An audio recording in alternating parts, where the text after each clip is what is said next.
That left side with Tanner and Parker. 6 goals as an outside back for Reyes, almost unheard of. 4 caps for her on the Mexican senior national team, including 2 against the United States. Should be a long and fruitful pro career for her, possibly for Riley Parker as well. Felicia Knox, 14 assists wearing number 8 in pink for Alabama, as Ava Tankersley looking to match that type of intensity and production, as is Anna Pottigill for Arkansas. Team high 6 goals for her, and we are underway in Tuscaloosa. A match that very well could decide who gets a top 2 seed in the SEC tournament at the end of the month, as well as who wins the SEC West.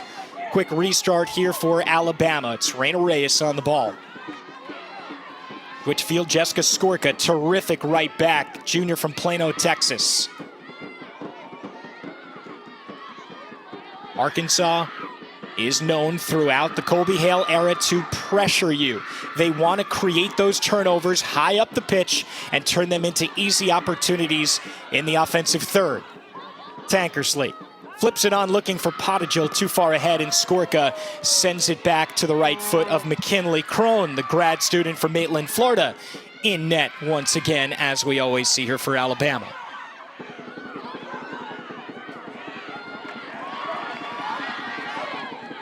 Skorka advancing out of the back line. First touch for Knox. Slotted through to Gia Paul, a terrific freshman. Back into the box. Headed away. Corner coming up for Alabama. Ella Riley was just able to get to it. Talk about a great young player, freshman out of Murfreesboro, Tennessee. 2-time state champion in Tennessee at Oakland High School. And instead, it's a goal kick, not a corner. Goal kick for Grace Barbara, the Princeton transfer in Arkansas. And a whistle by our referee, Timothy Debbie Singh, joined by assistants Chris Strickland and Barbara Jo Agnew Brillard. 4th official today is Michael Smith. Offside is the call on Arkansas.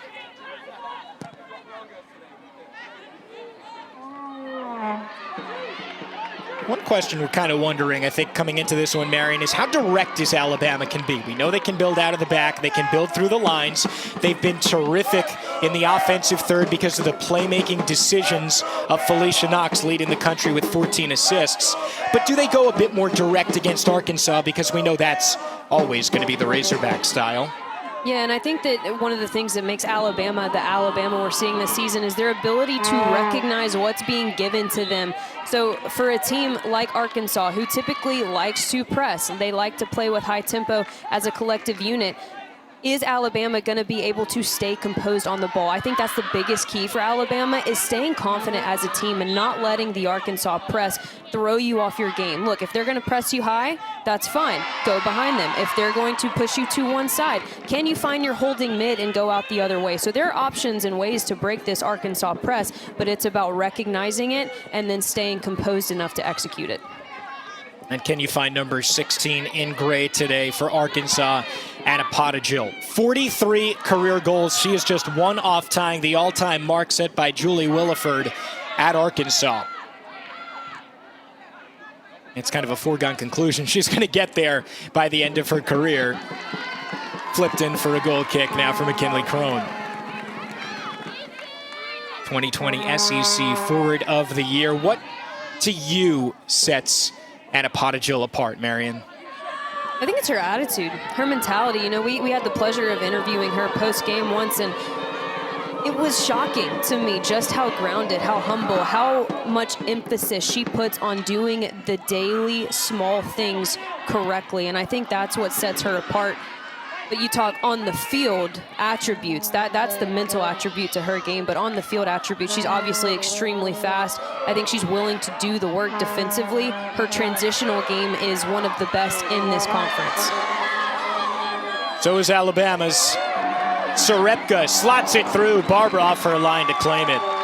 Going back to Pottigill, Colby Hale had one of the best lines. He has a lot of great ones. This is a really good one. The most low-maintenance stud forward in the country. Called her an absolute dream to coach. And, you know, sometimes you get players that are so good on the pitch, but maybe not as much fun to deal with off of it or even during training. And Apotagil is not that way in any type.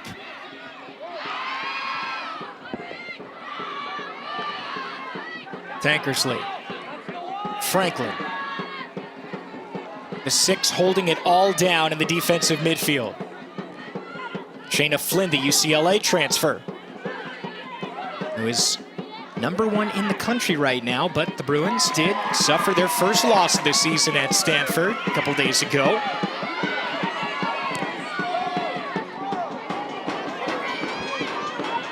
Parker's first touch. Generally, she's so much more dangerous, though, if you get it in between the 18-yard box. Good switch. Tanner, right back the way of Tanner once again. Back on the ball. Left-footed cross dealt with by Arkansas for a moment, just for a moment, as Paul winds up and fires.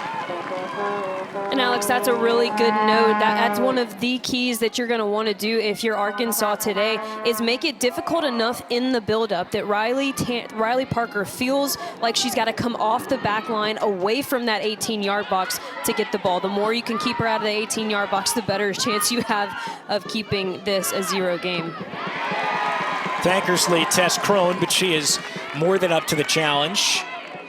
Ava Tankersley, number 21 for Arkansas, goal last game against Vanderbilt. Talk about the outstanding center mids in this match. Tankersley and Knox, the 2 highest in terms of assists per game, and the 2 best in the conference. And I'm not sure many would really argue that with the way that they have played so far this year.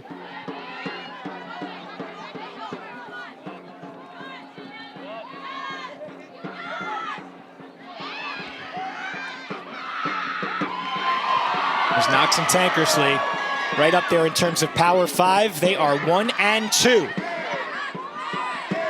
The woman they call Tank, far post.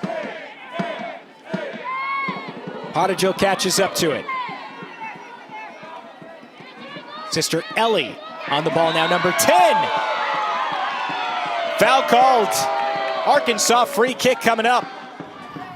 So one of the keys to this game for both teams was going to be set piece awareness. We knew it was going to be a physical matchup with the energy that these sides bring. We're seeing that early on. We've got our first set piece of the day in a really dangerous position for Arkansas. And if Shayna Flynn takes it, this will be a left-footed in-swinger right into the runs of those Arkansas players. But it looks like she's going to go away from the ball, and it will be Ava Tankersley over it. Arkansas settles just a 2-woman wall in the front, headed by Gianna Paul. They'll go short near post, and Crone has to tap it away for an Arkansas corner. First of the game for either team. Little cheeky bit early on from Ava Tankersley. You think that she's going to serve this back post into the runs, but she keeps Crone honest to that near post. Good reaction there from Crone to make that save, because I think that one was going to sneak into that near post. I think it caught her by surprise, too. Kind of caught everybody as she bent it right over the wall towards the near post. So instead now corner coming up for Arkansas.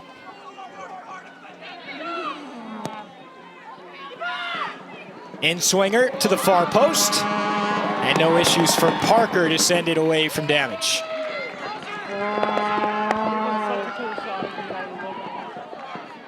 Under Colby Hale, the architect of this tremendous turnaround, now in his 11th season, the 2-time SEC Coach of the Year, has taken his team to the NCAA tournament 8 times the last 9 years.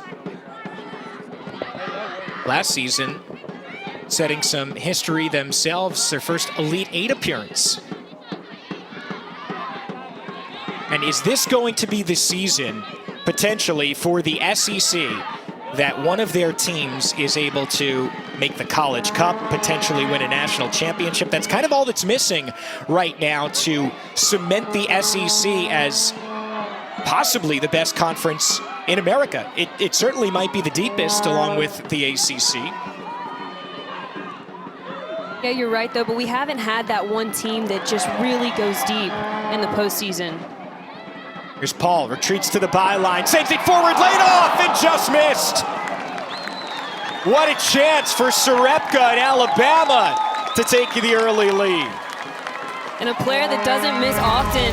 Got 17 career goals, 9 of them at Alabama. And Riley Parker, you can see the attention she draws, and it's the late run from Sarepka. Gianna Paul getting her first start. Great little ball into the face of traffic. Just gets under that one. You could tell Sarepka's eyes got big. She thought, is this going to be the one? Maybe caught her by surprise that she was open, not marked goal side.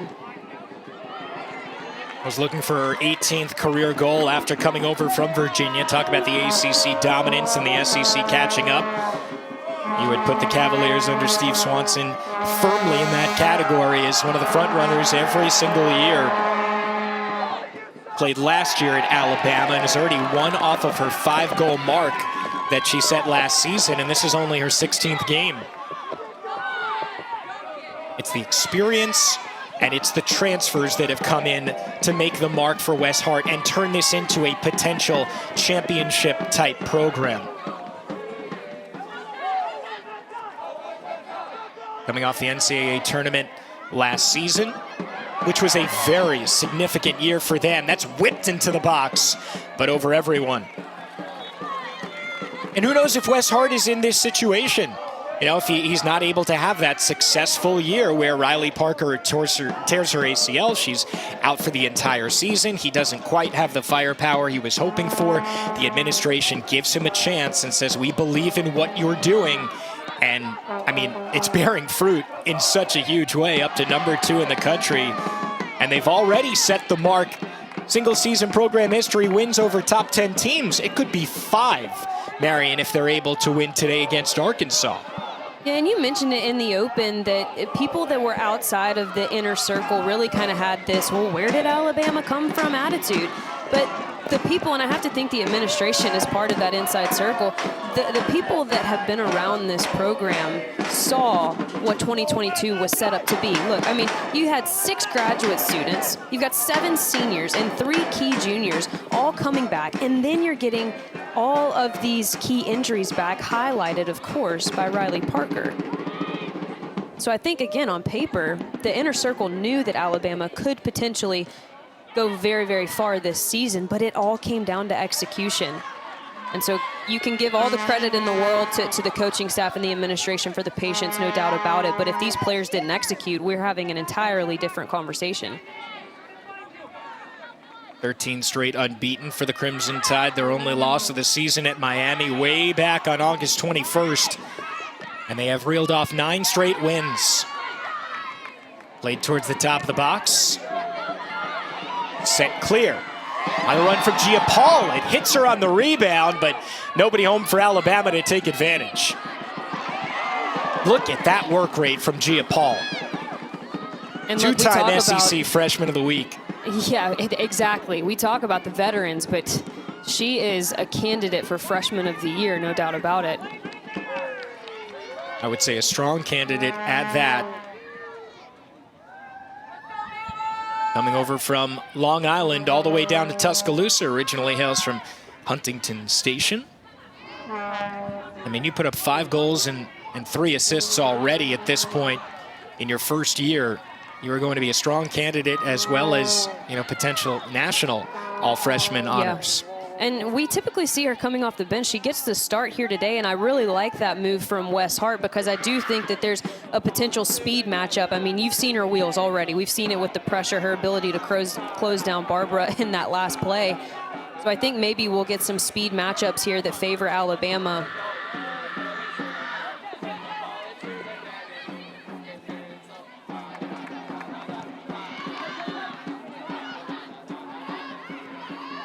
We have just been so looking forward to this match all week long. Had to wait till Sunday, one of the final to be played, just Missouri and Florida as well.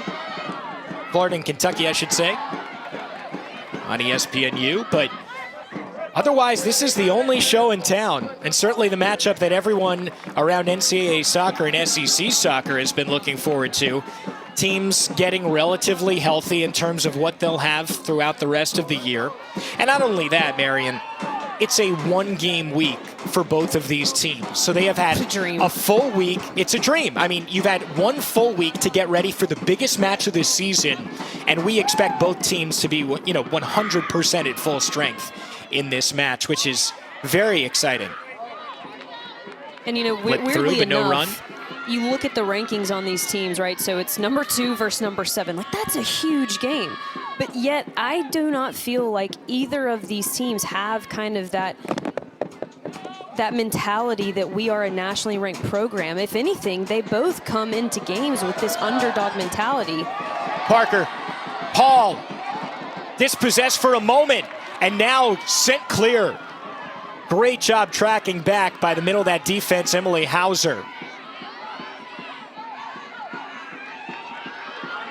Look how quickly, though, Alabama gets the ball and turns. And the flag went up on the run from Tanner, the South Carolina transfer. I will say a caveat, Marianne. The only other thing for the Razorbacks is that they're getting Bree Hunter back to full strength. She was hurt against St. Louis early on in that match. Came back against Florida a couple of games ago, and then Vanderbilt has played 34 and 38 minutes respectively. And when we're able to see number 26 in there in gray, that could provide a huge boost in the middle of the defense. But Colby Hale also said that she's got to earn it. At this point, we're not just going to give it to her, because obviously when you have 5 straight clean sheets, something is clicking for you on the back line. Yeah, and it goes to show how important the minutes are that center backs play together, right? We always talk about combinations, and a lot of times we talk about it in terms of the strikers, right? Who has good chemistry. But that speaks coincidentally with the center backs.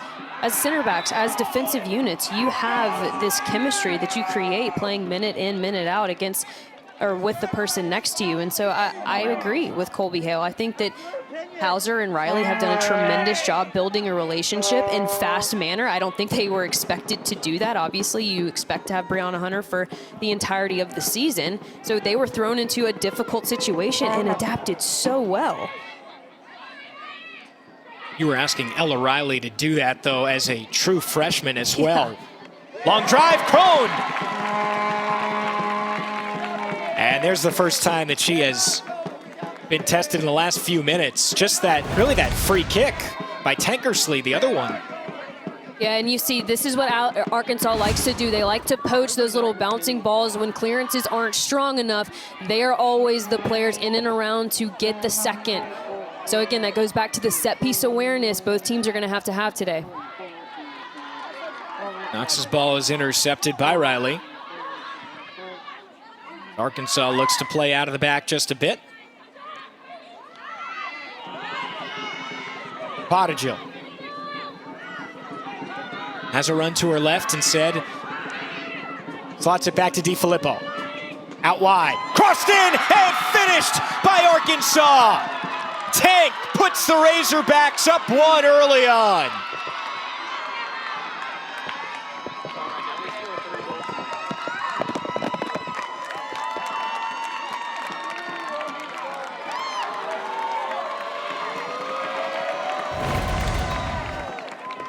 And here it is. Look, it's when they get numbers forward into the attack. The outside back, Shayna Flynn getting forward on the wide right side. And you kind of had this feeling throughout the buildup of that play, Alabama was getting smaller and smaller, more compact, and Arkansas was expanding their shape, getting those numbers forward into the attack. Lost the runner on the backside and up an early 1-0 lead on the number 2 team in the country. 5th goal of the season for Tankersley, the junior out of St. Peters, Missouri.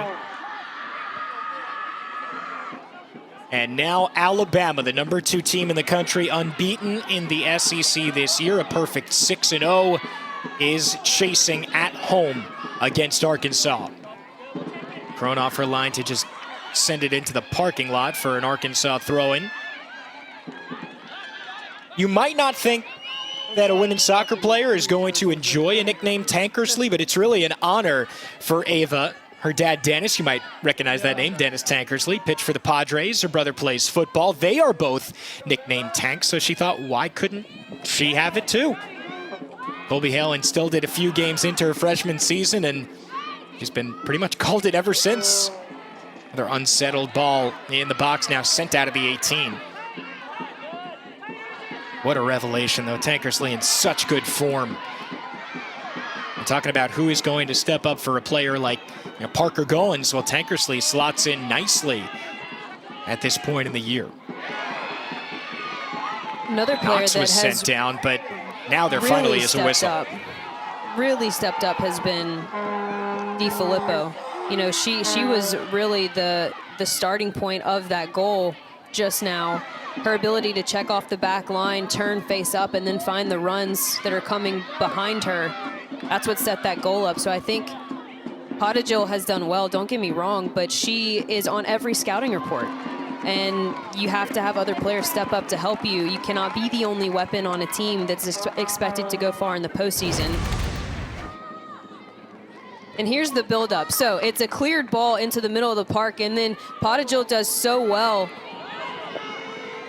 to get faced up and just start driving at the center backs. And what that does, see how condensed all three of those players got? Well, that opened up the flanks for Arkansas. Shayna Flynn recognized that. She got forward into that open wide channel.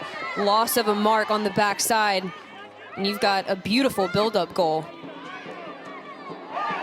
That's usually where we see Alabama shining. That's going to be a goal kick. And that just speaks to the respect that Alabama has for Pottigill. I mean, seeing three players converge all in about 5 yards of her. Now, Tankersley, after scoring against Vanderbilt as well, that was the first match in their 5-game win streak that it was more than a 1-0 finish. This call's going to be against Alabama as Franklin gets up, holding her lower back.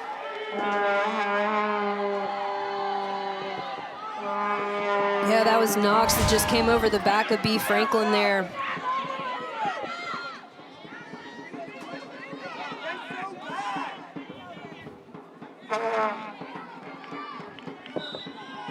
Free kick Arkansas with 24 minutes to go before the break.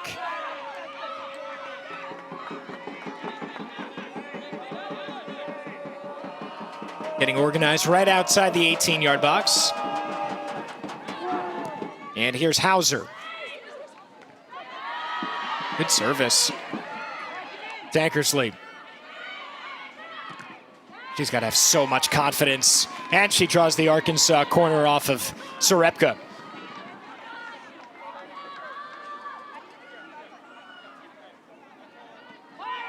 No one is surprised at this scoreline, and no one is surprised that Arkansas has figured it out in a big way come SEC play after that opening loss to Mississippi State.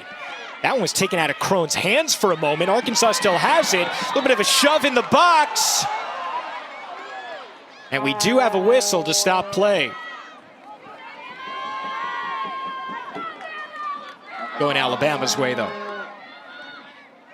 Yeah, you mentioned it. No one is surprised, and really I thought this game could go either way, and we still have plenty of time for it to go that way. But I remember watching film and just thinking, of course, Alabama's the number 2 team in the country. They're the favorite if you have to pick one this game, but I highly doubt Bama would view themselves as the favorite, and it's just because Arkansas is Arkansas, and they are just so good and effective at what they do.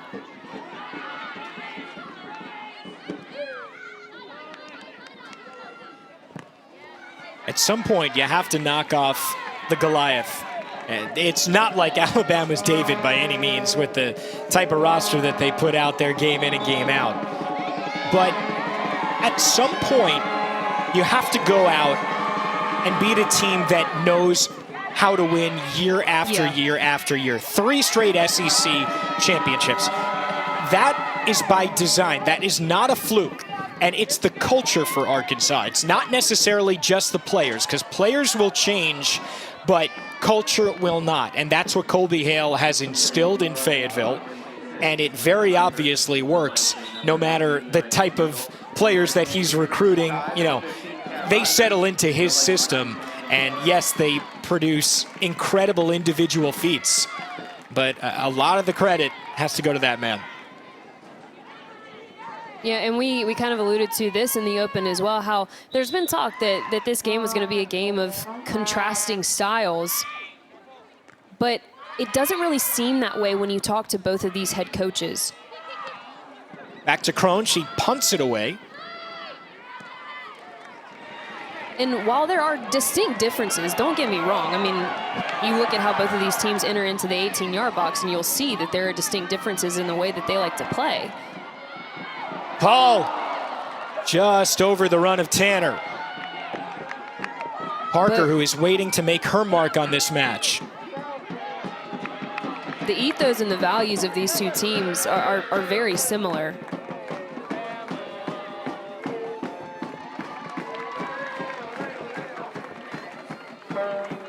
And Colby Hale also said that, you know, this is a game where we are legit the underdog. And here's Gianna Paul just doing work, trying to make anything happen on that right side. A player that can really create something from nothing. And yeah, Alex, it's, you know, they have that mentality every game, I feel like, that they play. But this time you can say it and you can mean it. And so that instilled, I'm sure, a whole level of energy for this Arkansas team to come on the road and try to get a win here tonight. And I think the thing about this Arkansas group is that they're still hunting for that true statement win. Tankersley tried to thread it through to the top, intercepts Skorka. Maybe she can get Alabama rolling.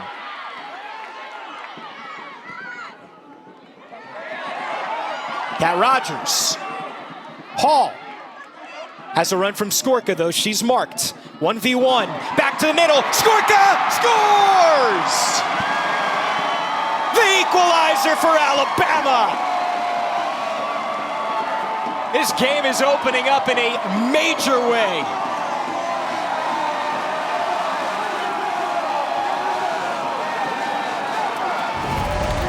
An open game already with so many moments of transition. This is one that leads to a goal. Gianna Paul has had her way on that right side, and Skorka had been making a late delayed run into the box. She timed it so well with the extra touches from Paul. Collects it, turns face up, a class finish.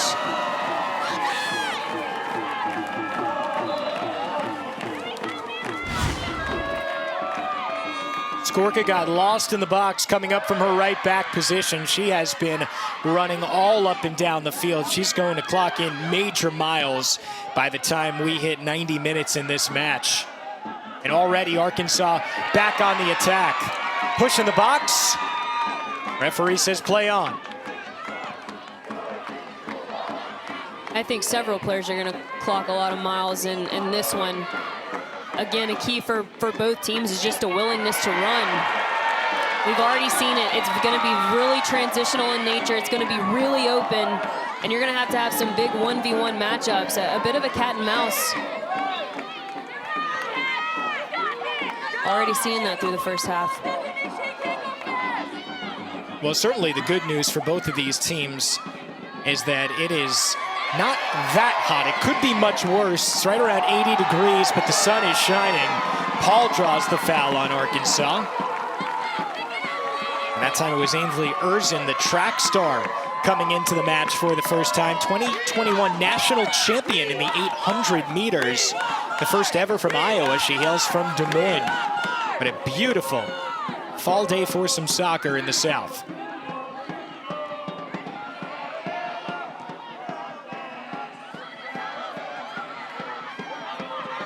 Tankersley tried to stay on. No distribution, though, as Krohn comes off her position. 18 minutes to go before halftime, and we are even at 1. 18th minute goal by Tankersley for Arkansas. 26th minute answer by Skorka for Alabama. A joust in the middle of the pitch. Arkansas comes away with it. Here is Erzin. Looking to whip across in. Ellen home on the near post run.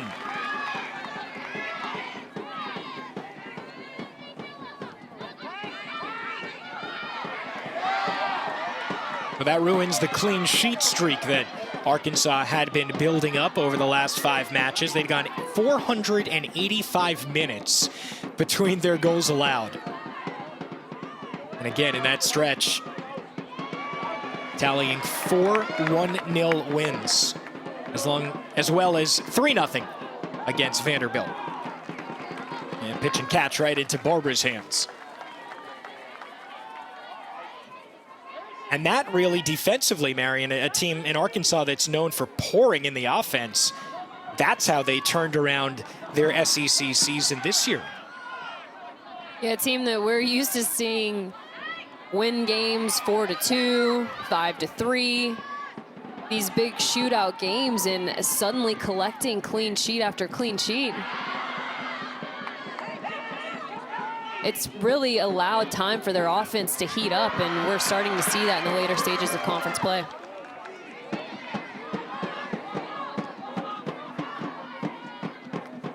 What has stood out to you so far between these two heavyweights? I think just the passion that these individual players play with.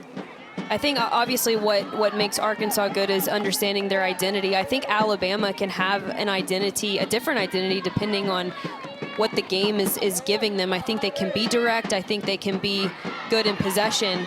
But I think these players just have passion when they play, and you can tell that this is like a training day for them. It almost seems like the games, when these two teams play games, it's almost like they're just at another day of training, because that's what training looks like for them every day. The competitive nature that all of these individual players possess is really what makes the culture of these two sides unique, and what I think separates them from the rest of the teams in this conference.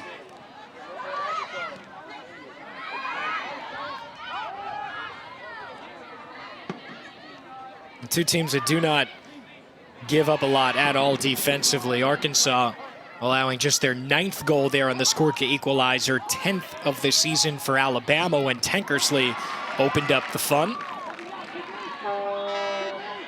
Alabama's only allowed multiple goals twice this season. Both of them wins, 3-2 at BYU and 4-2 when they took down Tennessee, as there's DeFilippo, the Canadian native, originally hails from Quebec, checking out for Taylor Berman.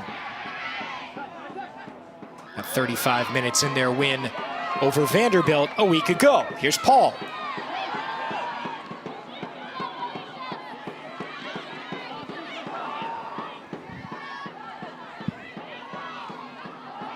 There's Bree Hunter, finally into the game, as the referee makes a whistle and play stops. Hunter, who was hurt against SLU in the first game of this season. Tell you about it in a moment. Next, Out of Pocket with Alyssa Lang and Andrea Carter, taking you inside the world of SEC sports with laid-back interviews, lots of laughs, Lang's signature passion for finding the best food the SEC has to offer as well. Wednesday at 7 Eastern, right here on the SEC Network and on the ESPN app. Byliner and by Reyes. Paul couldn't get the weight she wanted to on it. Knox versus Tankersley. Ball pinballs around the midfield, and the Arkansas defensive third. Was that a handball in the back? Certainly looked like one on Ellie Pottigill. You hear Couldn't the see crowd, exactly the call that the you. referee gave, yeah. And here it is, just a bouncing ball. A hand there as she brings it down. No question, hit her on the forearm. Good call by the referee to bring that one back. And again, we're back to set piece awareness. Dangerous free kick right outside the 18-yard box, definitely within shooting range. Can Knox deliver the right service to give Alabama its first lead of the afternoon? Looking towards the post, Barbara gets it after the rebound. Good show of sportsmanship there with Reyes. But danger averted for the Razorbacks. Yeah, just a little too much loft underneath that one from Knox. A little bit more of a direct kind of line drive ball would have made it difficult for Barbara to come, and a little bit easier to get a powerful header on that as a runner.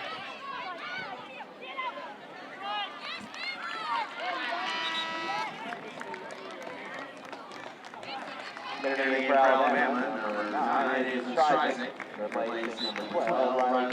Alabama and Arkansas both looking for a potential #1 seed in this year's NCAA tournament. For the first time ever, the committee is going to be revealing the top 10 right now in terms of seeding and in terms of positioning, and we will get that for you at halftime. We're very excited to reveal it. And I think the committee is excited too, because any sort of transparency you can give to the way that they are thinking as you get closer and closer towards the end of the year is beneficial.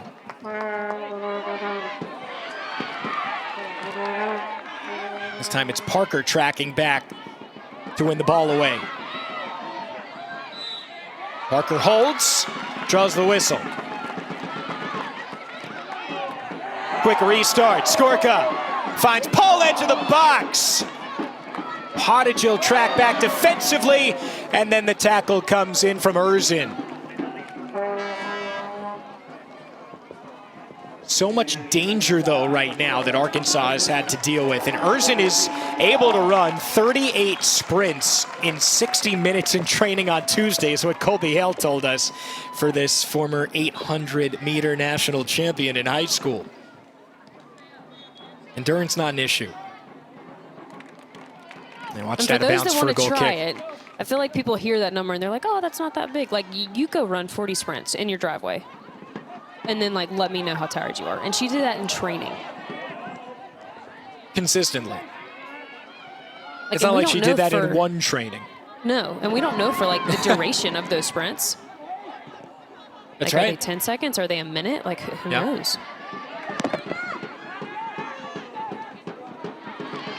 Reyes switches field. Gorka.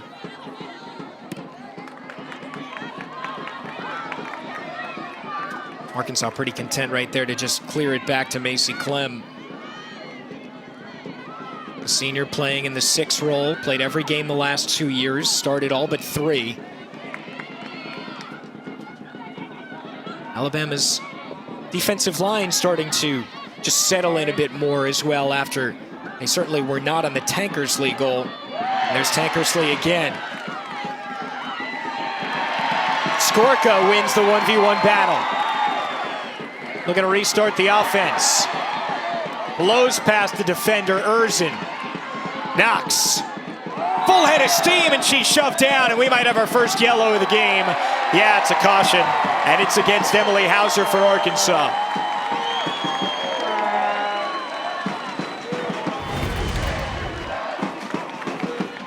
And Felicia Knox does so well to get her inside shoulder right in front of Hauser, forces her to either stop her run or foul her from behind, which is exactly what happened.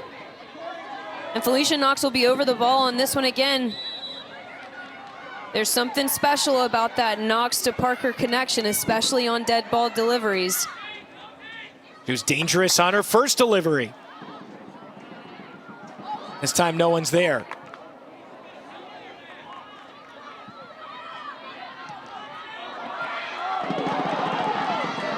Now Arkansas, it's behind Tankersley. She has to hold up her run. Does have some help. Pottage to her left.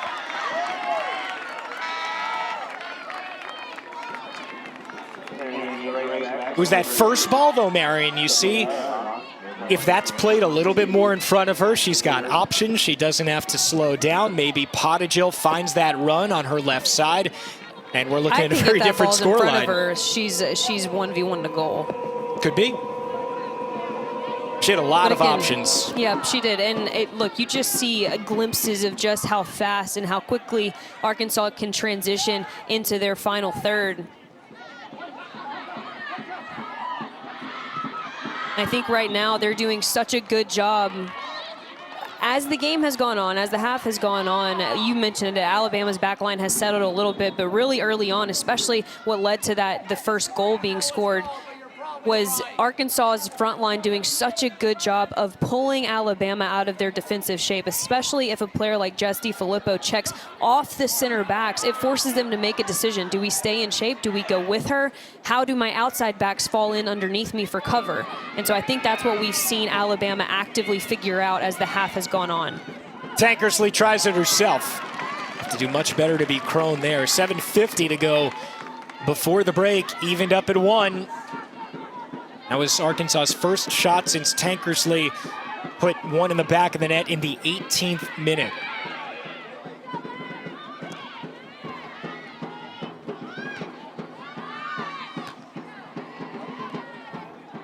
Parker.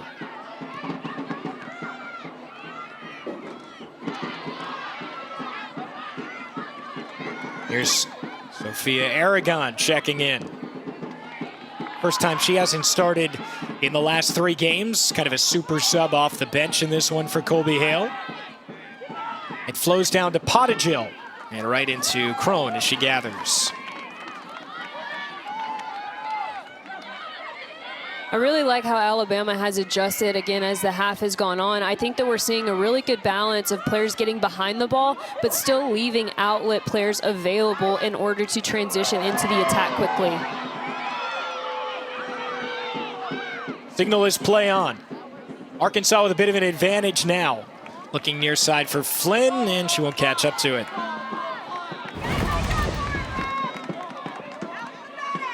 B. Franklin just coming in behind there. Knox has taken some hits today. I think they know that she is comfortable on the ball. She's the one that connects all the thirds, doing everything they can to limit her touches. 14 assists for number 8 in pink for Alabama, the most in the country. Ray is tracking forward.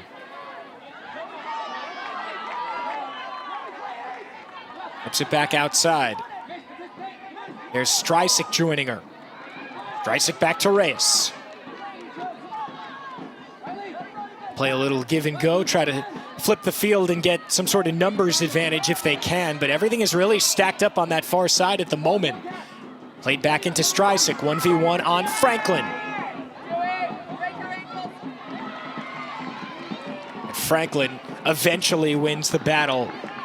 The transfer from Notre Dame originally hails from Seattle. Coach Colby Hale said that Franklin is playing at an elite level. There she is, number 8, and now like holding her face, holding her nose. This play stops with 5:25 to go in the first.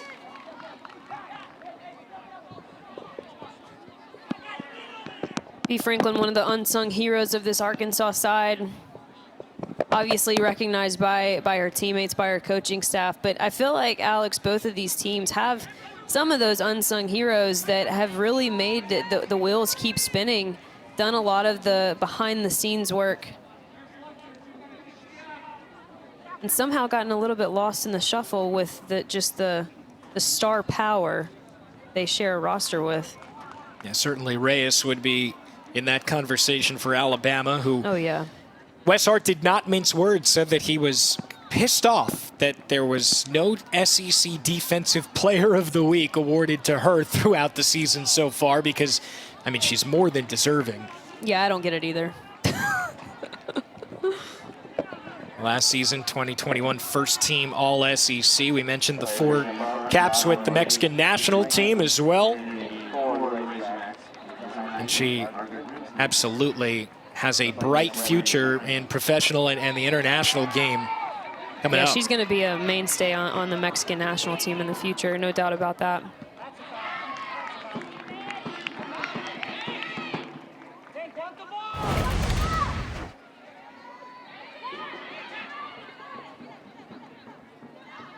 And look Franklin out for dealing with that arm swing from Streisig. Yeah, exactly. And so she had to exit. And now clock stopped, and we will, or the whistle sounded, that is. Clock stays running, and it'll be a throw-in for Alabama. As Franklin continues to figure it out there over on the Arkansas bench. Either team steal a goal before half. Arkansas will have the next chance. Rogers, one of the captains on this team. Rogers and Parker. The two that usually wear the armband. Rogers, a grad from Prosper, Texas. Hauser delivers. Back into the cement mixer, just high on another good effort. This one from Sophia Aragon. Yeah, again, Aragon just cleaning up, doing what Arkansas likes to do on set pieces, getting numbers in and around the ball, waiting for those missed clearances. And here it is. So a lofted delivery into the box and a great header, but it's Tankersley who keeps it in, and then that missed clearance off the back allows for the shot opportunity for Aragon. And that's what we talk about, set piece awareness. Those are the things that Arkansas looks to poach. They've scored so many goals that way, just bouncing balls in and around the box. Ava Tankersley, after that Vanderbilt win, clued us into a term that Arkansas loves to use, set piece Sunday. Those are the times that you win on Sunday because everybody's tired. They've got heavy legs. But that is why Arkansas has been the best in the conference the past few years and the three-time defending SEC champions, is because they are masters of the set piece.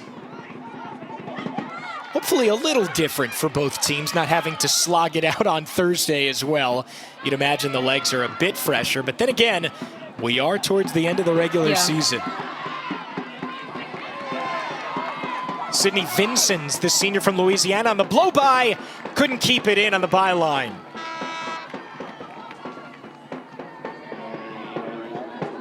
Both teams emptying out their bench just a little bit as Izzy Lubert comes in for Sophia Aragon, wearing number 66 in gray. Here's our featured volleyball matchup on the SEC Network and the ESPN app for Wednesday. Texas A&M squaring off against Arkansas at Barnhill Arena. Coverage begins at 8 Eastern, right here on SEC Network. We also have volleyball to follow us up as well, Auburn and Missouri. So stay tuned after we hit zeros. Foul is going to Arkansas. And there's Zoe Zusi, freshman from North Carolina, who earned the start against Mississippi State. Has some high accolades coming in off of her prep career as well. Scored 125 goals at Wilkes Central High School in North Carolina. That is nuts. I mean, that I know it's high school, but that's a lot. Yeah. Yeah. Flipped into the box and shepherded out.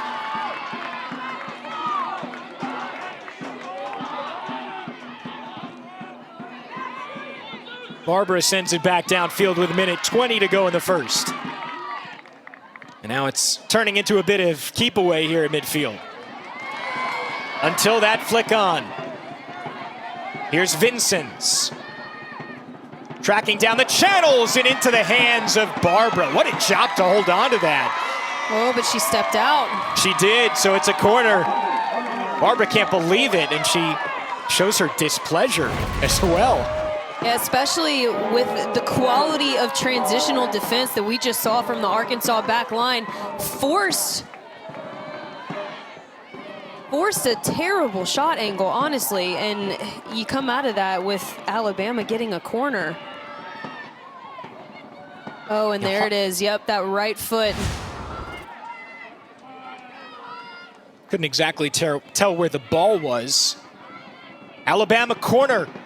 Good delivery in. And another one coming up from the opposite side. No, it's going to be last touched.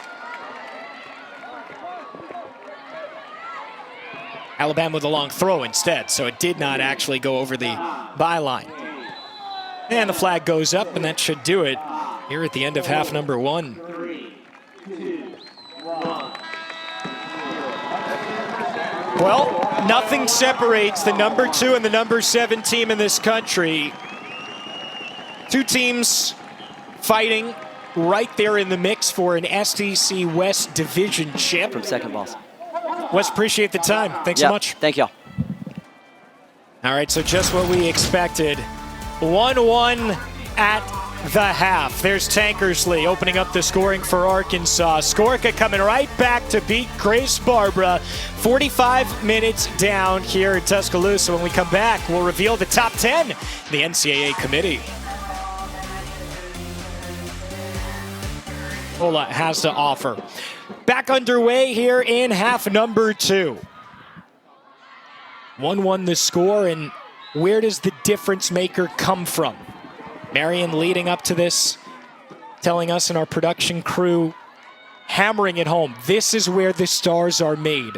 Who on your team is going to step up in these final 45 minutes, put something in the back of the net, give your team 3 points, and potentially a West Division title?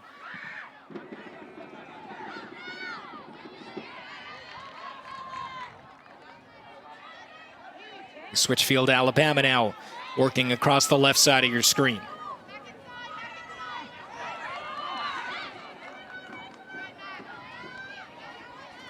Riley Parker, who has been just a little bit quiet so far. Number 10 in pink for Alabama. 11 goals this year. Slotted back to her and fired over the bar. That's better. Much better. Anytime Felicia Knox touches the ball, it's almost like magic, and she has a magic eye looking for none other than Riley Parker. Look at this little split of the defender, and you saw that. Her little eye movement, that's what got that split available. So she looked like she was going to cross it early, takes the extra touch, and then finds Riley Parker at the top of the box. A rare miss from Alabama's leading goal scorer. As big a reason as any that Alabama is unbeaten in their last 13, and they have 9 straight wins, is because of that tandem.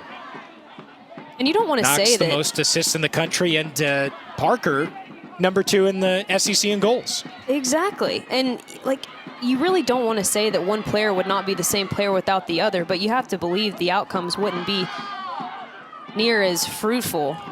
Tankersley. Tanner. And Flynn wins it back for Arkansas.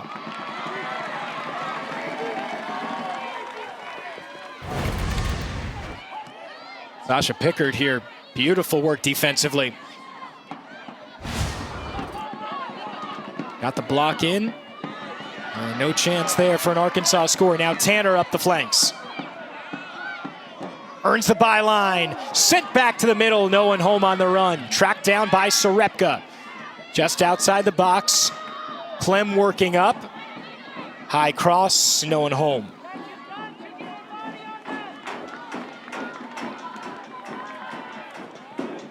Both teams feeling each other out here at the beginning of the last 45 between Arkansas and Alabama. Both on major win streaks. Alabama actually leads this series 13-12-3, and this the 28th meeting between the two. Though the big number that Wes Hart looks at, I would imagine, against Colby Hale, he has won just one time. Colby is 7-1-1 against Wes since he has been at Alabama as the flag goes up. And those two are excellent friends. Certainly on the pitch, they are feisty. Colby said that he has a tremendous amount of respect for Wes. The way he coaches set pieces, of course, if you coach set pieces well, I think you're going to have a nice spot in Colby Hale's heart with how good he is at doing just that. And we actually learned that Colby tried to hire Wes while he was at Mark Krikorian's staff at Florida State. Here's Felicia Knox for Wes Hart's team. Slotted back to Sarepka, couldn't find it. And now Knox batted away. Pottigill. Tankersley trying to hold her line on the run. Did she stay on? Flag stays down, and Tankersley challenges Crone. That was bang, bang. Whether or not she held her run just in time is what the assistant referee says. And Crone able to make the play. Yeah, and well done from the Alabama defense. Just closing in enough to make Tankersley take that shot a little bit off balance, allow Crone an easier save.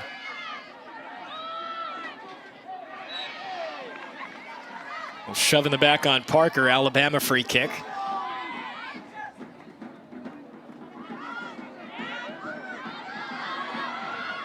Parker, who missed all of last year with a torn ACL.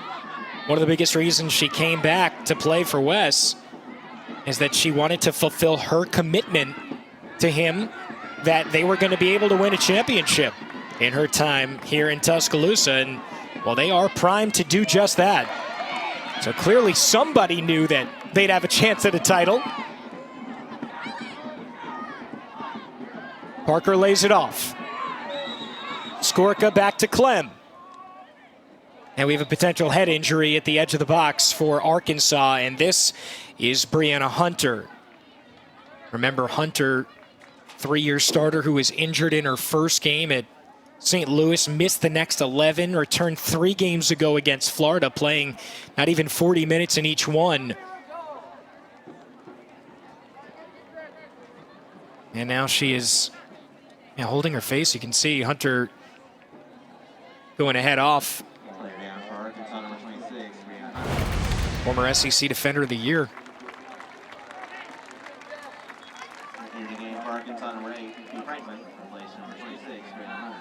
Oh, and you see it right there. Yeah, Reyes colliding with Hunter. Though I'm not sure that Reyes could even see Hunter at that point, because it looked like her ponytail had kind of gone right over her face. Just a total accident. 2 players trying to make contact with the ball. Hunter, the unfortunate party of that one, and that's why we'll have a drop ball. No foul, no nothing there from a contact perspective. So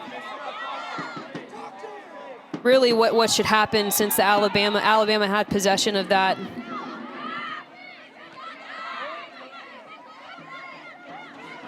Hunter is still on the sideline, though, yelling instructions at her teammates, and now she's going to head over with the trainer and put her penny on. Don Didier will make sure that she is all checked out and cleared to return to action. The one thing you never want to mess with, the head injury.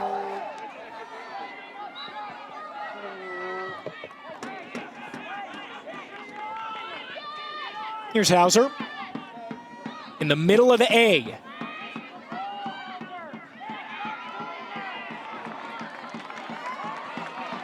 Because of that turn, Tanner is ejected. Has help up the flank, it's Paul. Looking for runners in the box, gains it herself, laid it back. Knox stays on her feet, and it's right into Barbara's hands.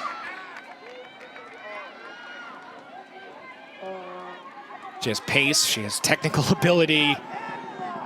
We've seen her with excellent balls slotted through out of more of a traditional 10 roll. We've seen her gain the byline and send perfect crosses in. A joy to watch. Felicia Knox is in some kind of form. Sent into the box and watched away by Pottigill. Yeah, Pottigill on that one wanted to make the run near post. Instead, if she would have just looped around a little bit more, made a delayed run into the back post, I think she might have caught the end of that one. Mackenzie Malum delivering it in, the SEC Freshman of the Week, 2 assists in their win over Vanderbilt last Sunday. The Malums have rich tradition in Fayetteville as well. Taylor's younger sister, Taylor, graduated last year, now playing for Racing Louisville in the NWSL. Parker just has 3 different defenders draped all over her and still wiggles her way out. Skorka wanted it on her left foot. Back to Clem. Here's Reyes. Didn't get the touch. Not hurt though. Tanner delivers.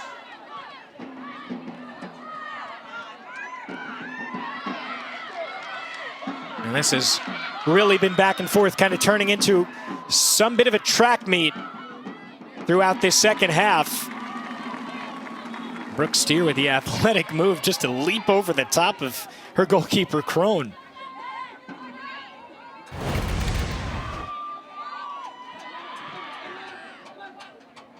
Crone coming out big on that one. And Alex, I feel like it's important to reset the stage of kind of what we expected for this game. I think we've talked a lot about set piece awareness. That has definitely been a key factor to this game. I think you just mentioned it. Players with the willingness to run this is going to be an open game. It's already been really transitional, good bit of physicality. And one of the expectations we had of this game was that so much of the outcome was going to depend on how Alabama deals with the Arkansas press. And I think already in the second half, we've seen them more calm, more composed on the ball, more confident in their ability to build out of the back. And certainly some better moments in transition. But credit to Arkansas because they are also making life extremely uncomfortable for the Alabama playmakers. We've seen Riley Parker have to come off the back line way more times than she wants, way more often than she wants. Knox.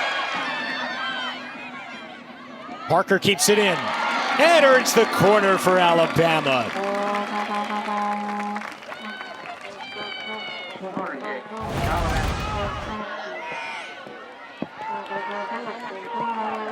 And this is where, if you have to go against a player like Riley Parker in the attack, you would rather her be on the edge of that 18-yard box fighting to either keep a corner alive.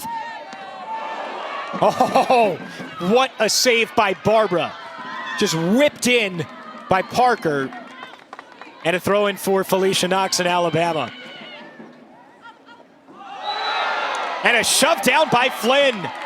It's going to be a de facto corner kick coming up. Does it also warrant a card?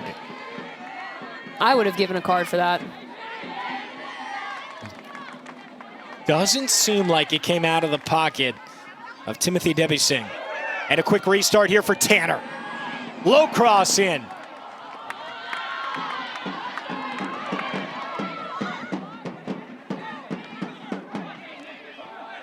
This is probably just getting a little bit scarier for Colby Hale as he watches all this service in the box for the Crimson Tide. And now his side looks to break. Run from Flynn coming if Tankersley can pick her out. Now holds it up, back to Flynn, slotted through and warded off by Pickard.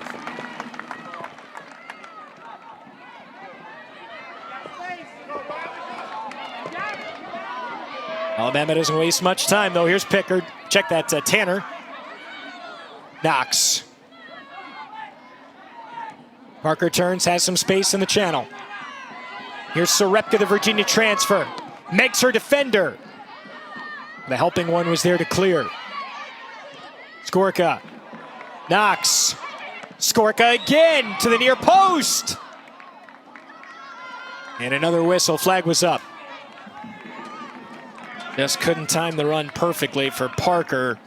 Still 1-1 with just more than 33 minutes to go in this matchup between the number 2 and number 7 team in the country. A lovely little one-touch combination play. Early service into the near post run of Riley Parker. And you said it, Alabama, you can tell the comfort level is only increasing as this match goes on, and they find more ways to break the Arkansas press down.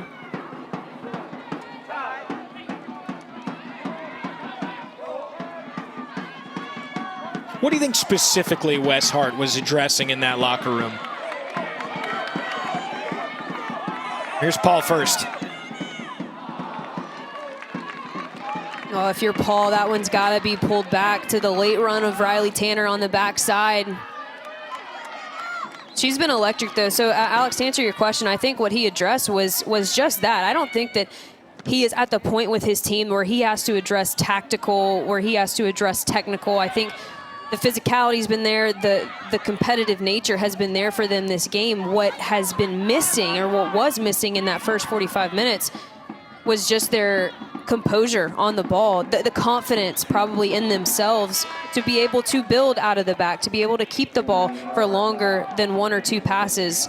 You heard him. When you string 3 or 4 passes together, when you look for your holding mid to get out the other side, there is success to be had there.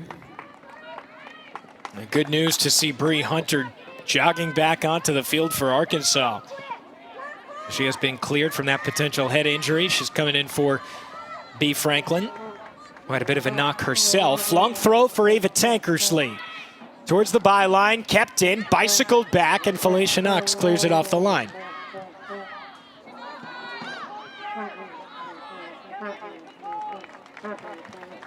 And Hunter wards it out of bounds.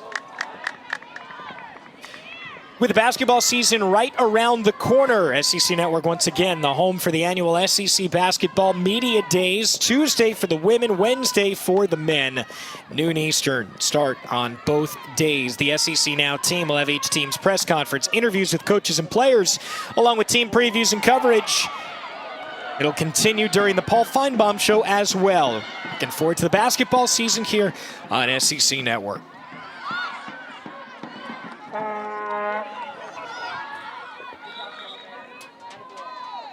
So the really interesting thing here is, let's say it ends 1-1 between Arkansas and Alabama. They would each pick up a point in division, which would mean Alabama would be at 10 and Arkansas would only be at 7. Still, Mississippi State would have the advantage in that one because they are at 12 points. They only have 1 to play, though, in division, when Mississippi State will take on Alabama on Thursday night in what very well could potentially decide the SEC West, as Pickard has some words for the referee, Timothy Debbie Singh.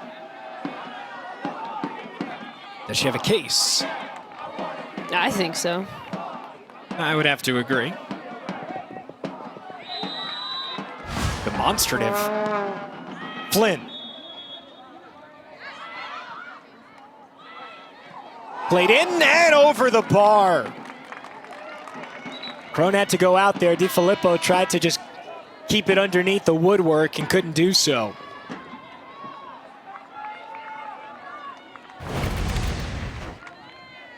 A ball in from Shayna Flynn. A little outside of the back stick.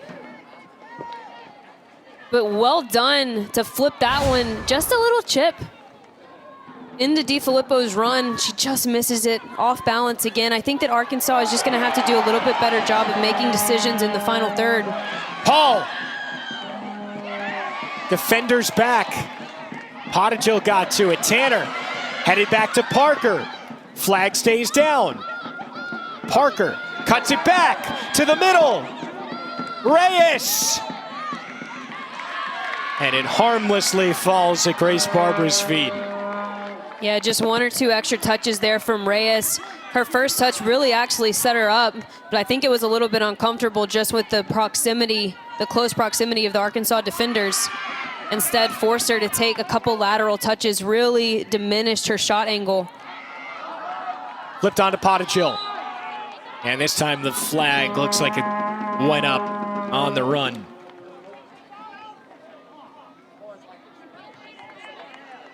And so McKinley Crone will get us back underway. By the way, with her last save, it was the 400th of her career. And she is now 3rd among most active goalkeepers in saves in a career.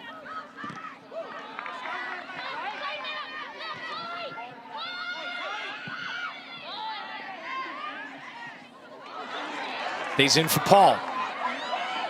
Has some help to her left. Paul trying to beat Hauser. Barbara couldn't keep it in. Corner kick, Alabama, 3rd of the match. Only 2 for Arkansas so far. Both teams that are able to get to the byline with ease usually. They're not playing each other, that is. Gianna Paul is so good 1v1. It was that long touch that just creates enough separation for her to try and serve that one that ends up going out for the corner kick. Captain Rogers to distribute the in-swinger.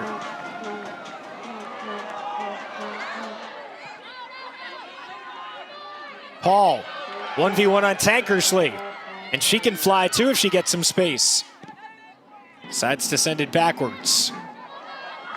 4 pink jerseys surrounding Shayna Flynn, and nothing she could do about it.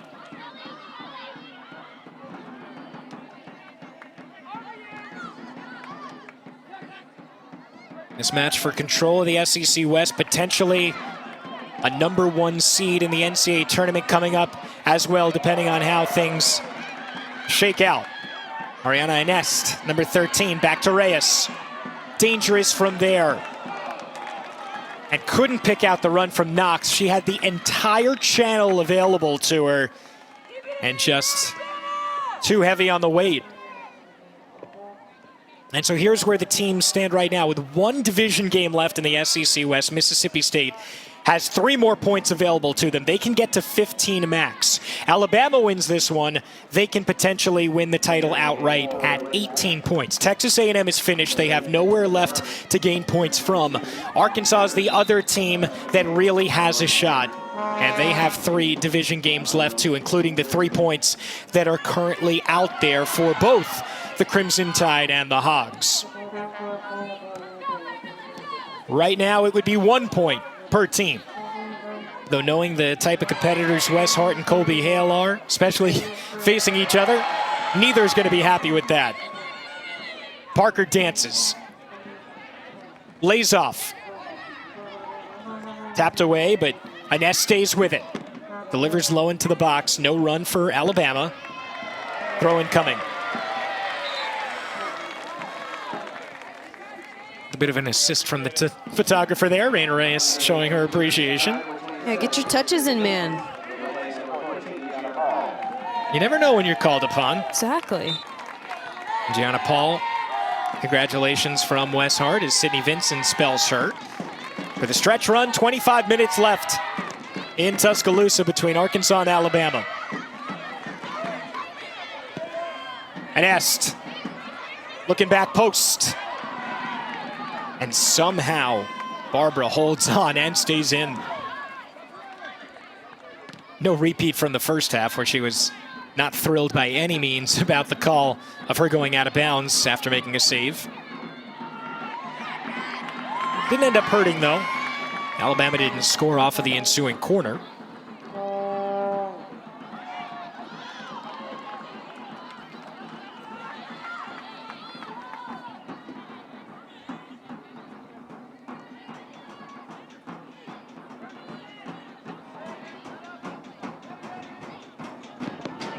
All the numbers forward now for Arkansas. Long throw to the near post. We'll do it again. Is it another set-piece Sunday for Arkansas, as we have seen so many years now in a row under Colby Hale?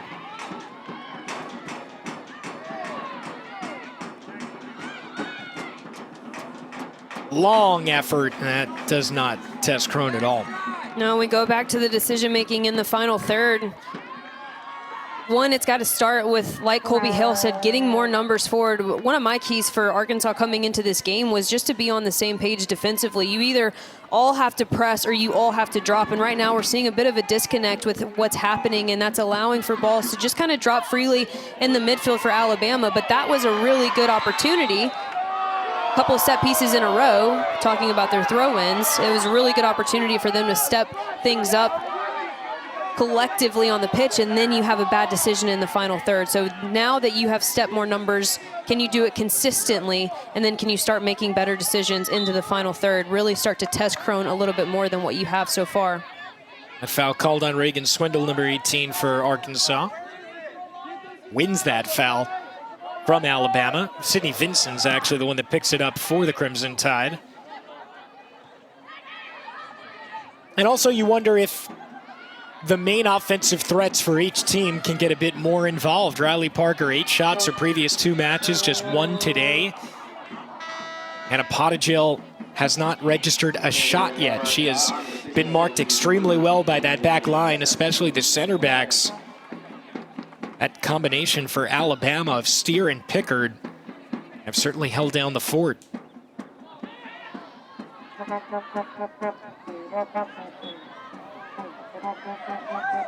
Player went down. Is there no whistle? No, I guess not. And Brooke Steer is I'm not slow sure it to was a get up. contact injury, to be honest with you. It didn't look like it, but wait till we see the replay.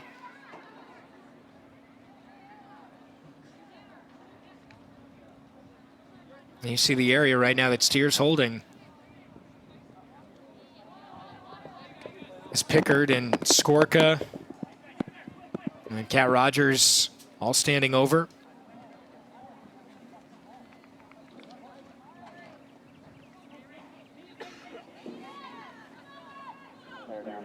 And you can see in a tremendous amount of pain there as the trainer comes out.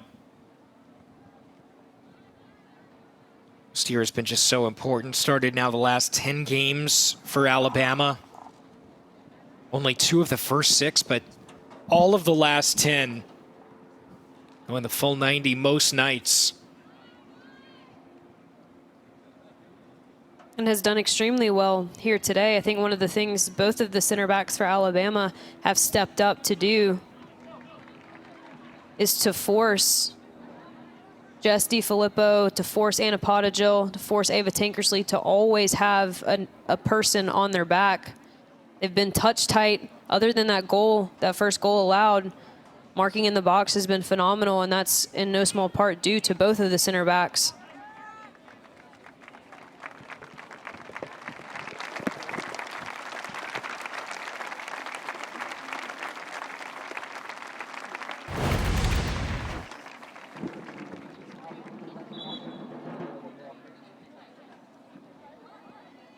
You see her tracking back, and then Right there.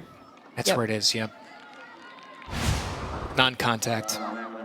And she'll be helped off the pitch, and Alabama will unfortunately have to put this one behind them because they still have 22 minutes left to try to decide whether or not they have the upper hand for an SEC West Division title and #1 seed in the NCAA tournament. They're the #2 ranked team in the country right now. Again, a 9-game winning streak is on the line. And so Alabama will restart. So tactically, Marion, does this change anything for the Crimson Tide? No, I think you stick with your formation. It's been working well for you, and to be honest, you've had the most of the momentum this second half. You've got to have the next man up mentality right now in this game and trust your training. That should be a card, no question. Yes, Yep. it should, absolutely. And that's the right call from Timothy Debising. Izzy Luber will pick up the yellow. And Riley Tanner's this just get out so of hard hand. to defend. I mean, just the small little touches that she takes forces people to dive. And a card is the right call because this is a physical game. We knew it was going to be, but if you let this one get out of hand. Whipped into the box. And now out of bounds. Goal kick. So Lubert picks it up in the 69th minute. It's the yellow card.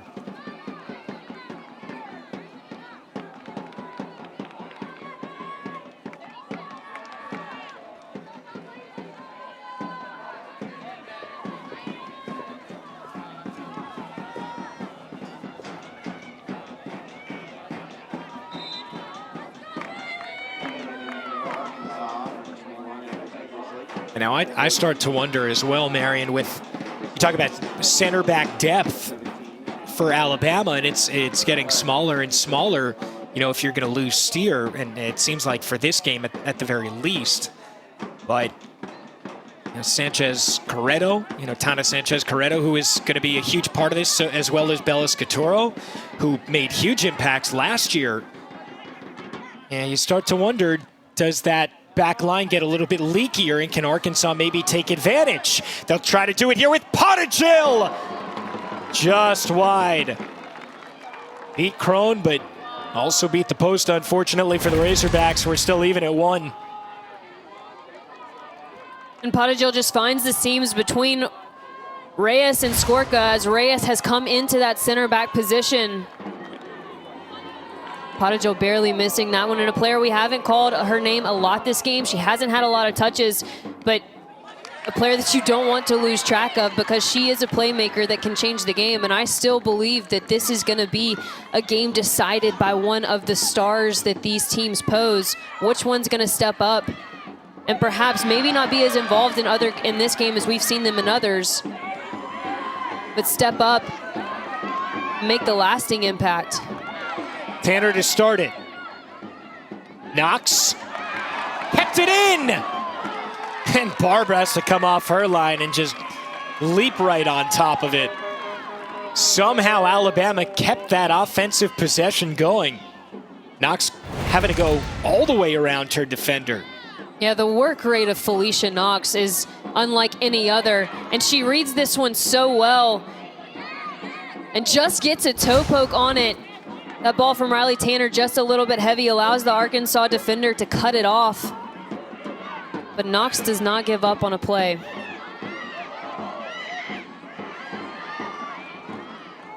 Tankersley.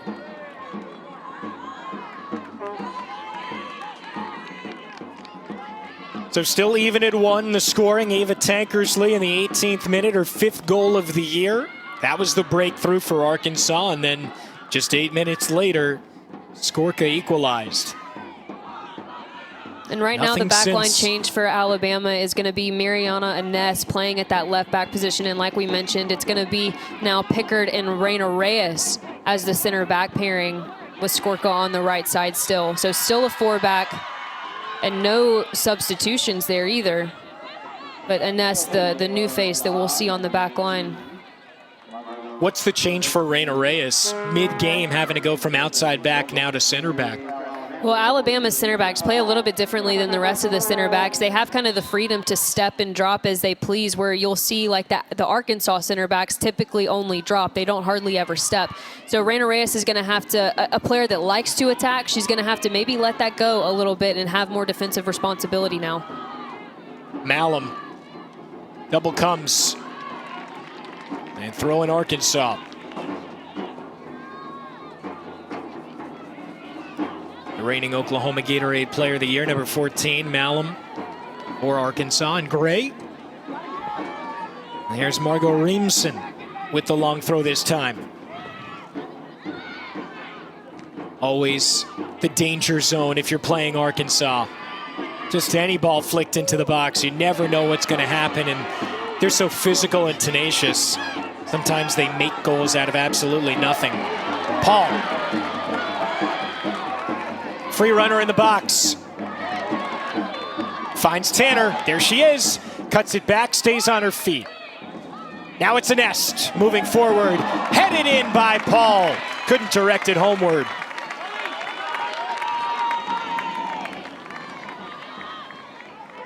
Alabama's having a lot of success on this left side, especially in those moments of transition. That entire buildup was down the left side of the field. Started with Paul, ended with Tanner, and Ines getting forward from that new left back position. A quality ball onto the back side, and Paul just snaps that one a bit too far. Tankersley plays it into space. Throwing now Alabama. Wide open match, wildly entertaining. 21 combined shots. 11 for Arkansas, 10 for Alabama so far. And there are going to be more to come too. Pottigill threads it in. Watched by Crone. Ines just as far as Flynn. She assisted on the Tankersley goal. Flynn again, the UCLA transfer. Smart, perfectly timed tackle.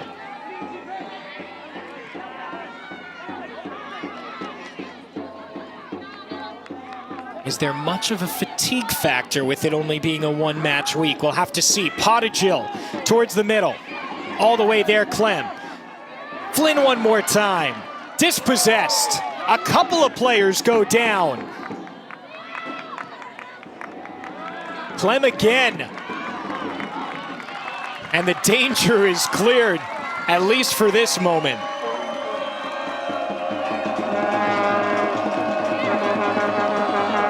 And so 15 minutes, just a quarter of an hour remaining. And once we hit zeros, there is no overtime. If it's 1-1, it ends in a draw. Each team gets a point in the SEC West and in the conference as a whole.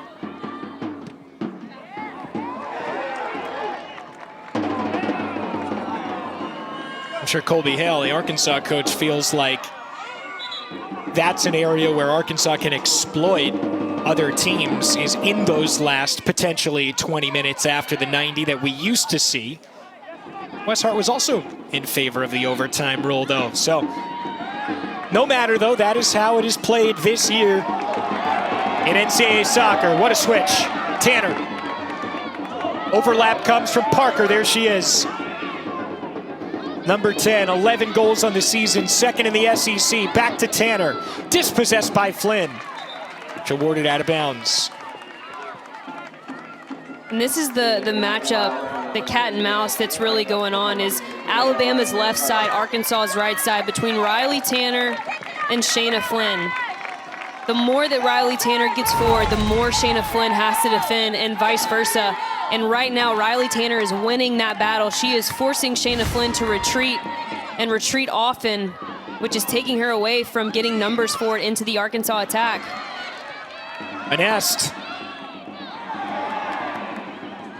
Shoved down, no call.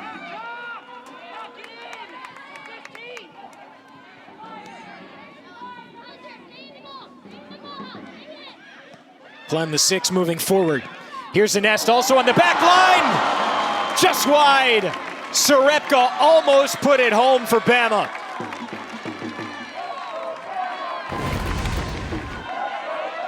Anest doing work as the left outside back. Look at that ball. And I guarantee you, if Sarepka, one way or the other, look, if Sarepka had redirected that, it was sneaking into the near post. I think also if she would have left it, that might have been into the back post. An impressive few minutes for Mariana Anest. Yeah, her service has been absolutely impeccable. Settled for Arkansas, flip back and no run.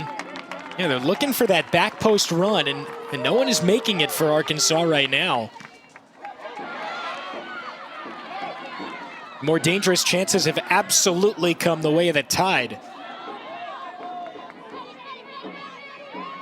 Reyes, prone now. Even with that run from Tankersley, Arkansas keeping up the offensive pressure. Pottinger works byline on Reyes. Malum.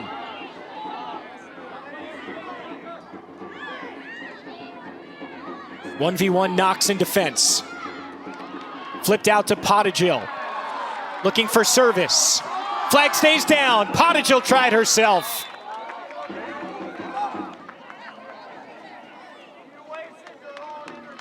That is Anna Pottinger's just second shot. And the Alabama back line was just calling for an offside here. But look how many players are converging on the ball. That was 3 pink jerseys around Anna Pottinger.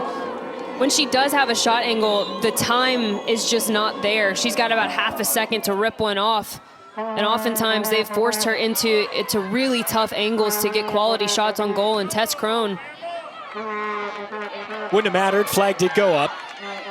Alabama back on the attack. Sarepka. 1v1 beats Riley.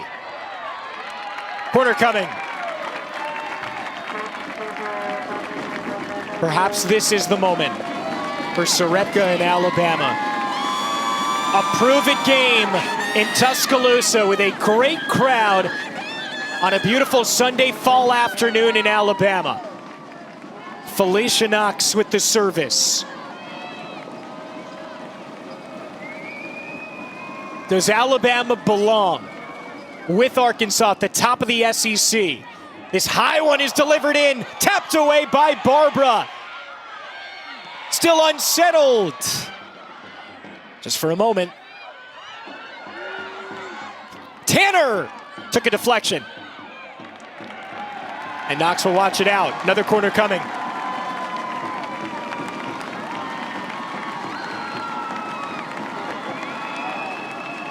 Tanner, Knox, Sarepka, and Parker at the top of that Alabama offense. That line is scary.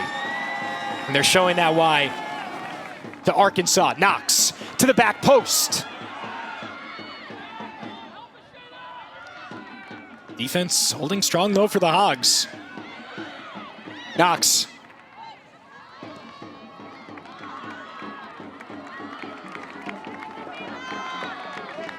Under 10 minutes to go, Marion. This is still absolutely any teams. You know, you would say if Alabama or Arkansas gets a goal here, it would be deserved. If it ends a 1-1 draw, it would be deserved as well. There's Parker. as she comes back in. And Brooke Steer as well. What a boost that must be for the Crimson Tide. Knox bodied down, free kick for Alabama. I mean, what about a mental boost there, Marion, seeing Steer back in the game if her teammates probably thinking she's done for the night? That is a sigh of relief type of moment. And then for Wes Hart and the coaching staff to see the minutes that Ines just put in, that's confidence building as well. There's no doubt. Maybe earning more time for her. Here's Knox. To the penalty spot. Sarepka! Sarepka's hunting. And now Riley Parker is down. Yep. In the game, about 30 seconds. He came back in, thought she might be in for the long haul.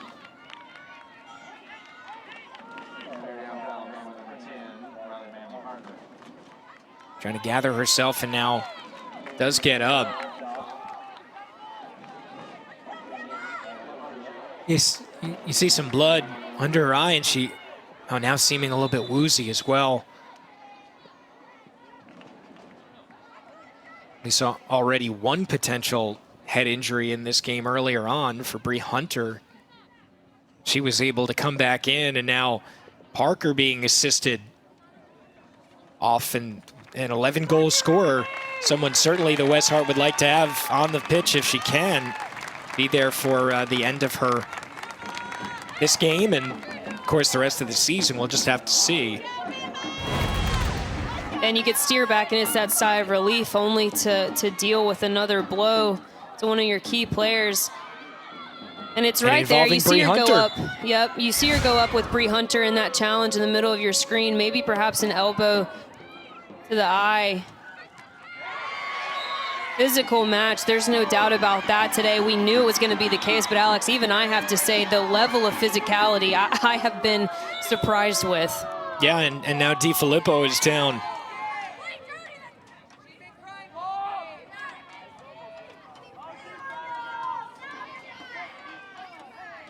2 yellow cards in this match, both coming to Arkansas players.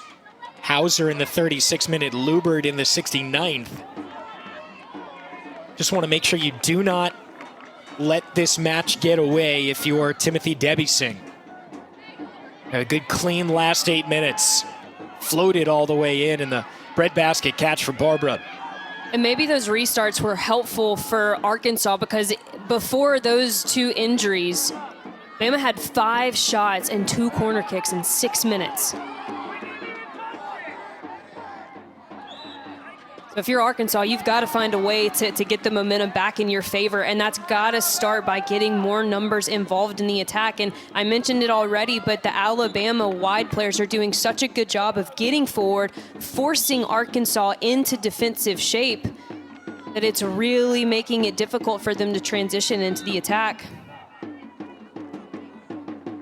Well, we saw the last time that Barbara had the ball, she just booted it upfield. Yep. I mean, that's classic Arkansas trying to get it started from the very beginning.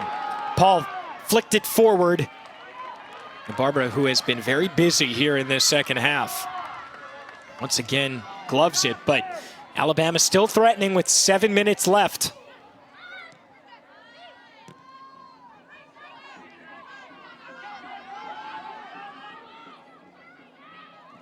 Malum serves into the box. You know, when they're except Reyes, so cool, calm, and collected on the ball. I mean, look at the control to get that through traffic to your outlet player in the midfield, back down to Tanner, and now you've got possession, and now you're back on the attack the other way. And there she is once again, playing up. Reyes, forward for Knox. Don't let her get back to the inside. And a shove in the box! Penalty coming up for Alabama! Sarepka earns it. Swindle commits it. And with 6:15 to go, the Crimson Tide have a chance for the lead. The left side has been susceptible for Arkansas all game, and Felicia Knox knows that. She drives, cuts inline, and then a beautiful pass through the seam, and I love that. Sarepka says, yep, I earned this, I'm gonna take it. Sarepka from the spot. Alabama leads it. The dream season still alive in the SEC for the Crimson Tide.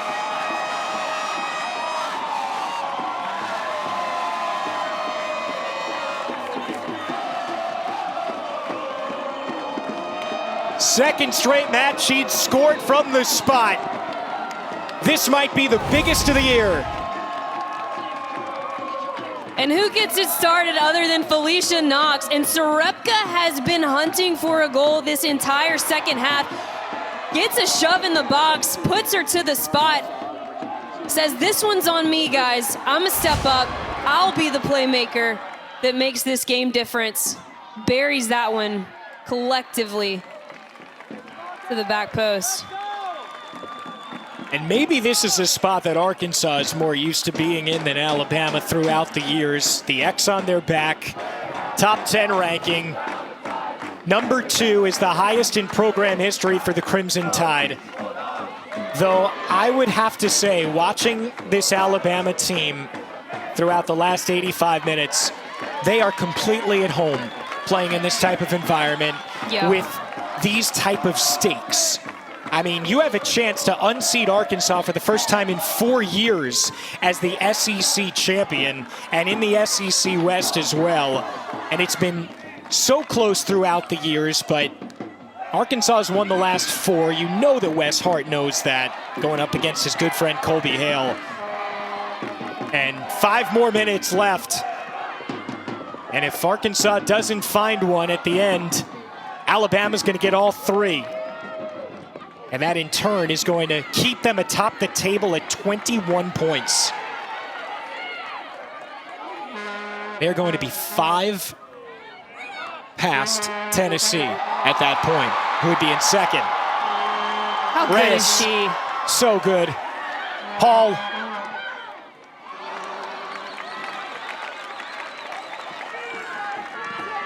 The swagger is back for Alabama. You feel like that happened maybe 10 minutes ago or so, give or take. And since then, they have been relentless on the offensive end. Their defending has been excellent as well. We've seen a few chances, but not too many. Paul trying to track that one down. It's deflected. Barbara was all the way out of cage. And this is turning into a hectic final minutes in Tuscaloosa. Shirt pull earns the card for Alabama that time. If it was Knox, I'm sure that she is not going to be too disappointed. What about this sequence?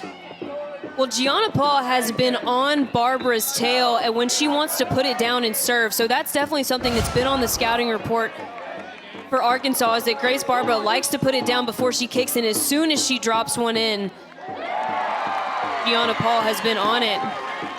They forced Crone to parry that away for a corner kick. And hey, look, if there is any team that can come back from the depths, although they have not had the best second half we have seen them, it is Arkansas. And they call it Set Piece Sunday for a reason. So if you are Alabama, you have got to be on all cylinders. Everybody's got to be touch tight. You cannot lose your runners here in the box if you want to keep the lead.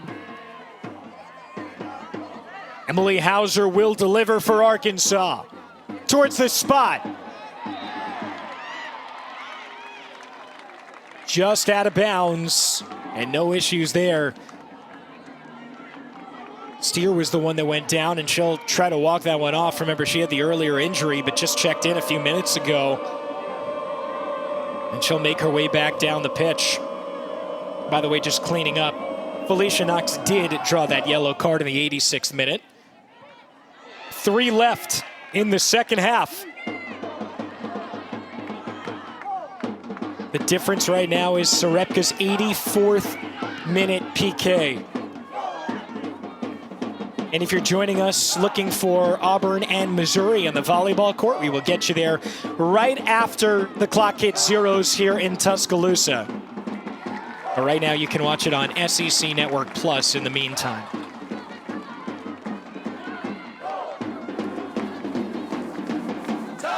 Crone can play game management, but this is a crowd fitting of number 2 versus number 7, the 2 top teams in the SEC this year. And it has lived up to the hype. Maybe trying to get a bad taste out of their mouths after what happened up at Tennessee at Neyland Stadium yesterday. This would help erase a little bit of it, I think, with the number 2 Alabama Crimson Tide looking for the win.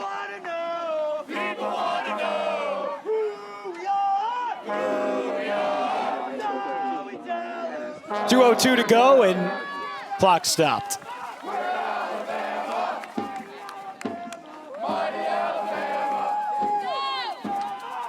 And what an environment that the Crimson Tide have fostered here at Alabama Soccer Stadium. Yeah, you mentioned the comfortability they have in an environment like this, and I think that just speaks to the culture, to the daily training environment that Wes Hart has created for his team. Every day is competitive. Every day there are standards that are expected to be met in training, and I think that is what has prepared them for situations like this.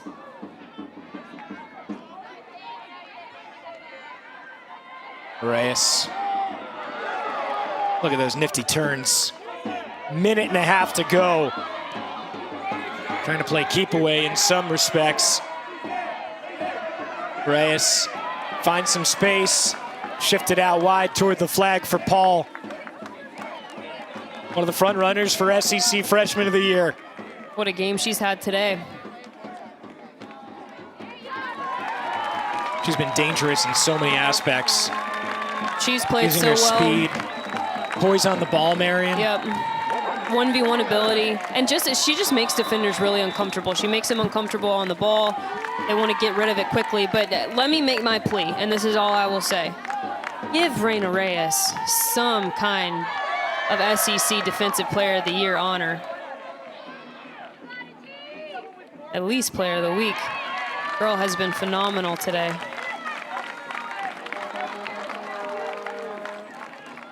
Clock still running, and the ball all the way in Arkansas's defensive third by the flag.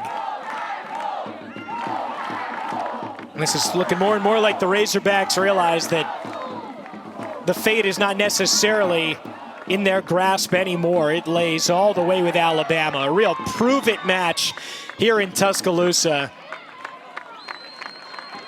Goal kick for Barbara and Arkansas. They proved it in every way. Earned the penalty kick. Sarepka put it in the back of the net, and that's the difference. The perfect SEC season continues for Alabama. 7-0.